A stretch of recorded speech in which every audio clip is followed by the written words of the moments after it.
Okay, now that I have my egg, it'd be nice if you could let it rest overnight in a plastic bag just to kind of let it combine. I'm gonna go ahead and start shaping mine today though. So I've got my plan in front of me and I'm kind of concentrating on just the body of the bird and kind of scoping out some thicker areas for the head and the tail that I can kind of pull some of that weight out from the clay.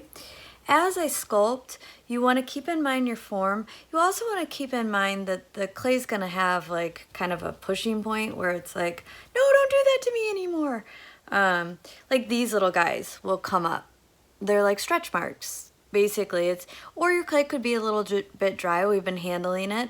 So the first plan of attack with those is just your fingers, and just do X's is always good to confuse it, to make it forget that it was ever a crack, and then keep on pushing. But as you work, make sure that you're kind of checking, especially at your seam, especially at those areas like from here.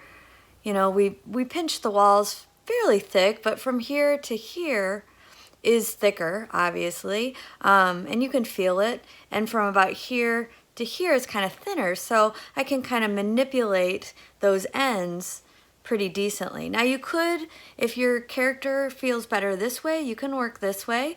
It's totally up to you. Mine is a bird, so I'm gonna work like a big old potato or an egg, and then work this into kind of the body of my bird. And then I'll come back and we'll talk about attaching things. All right?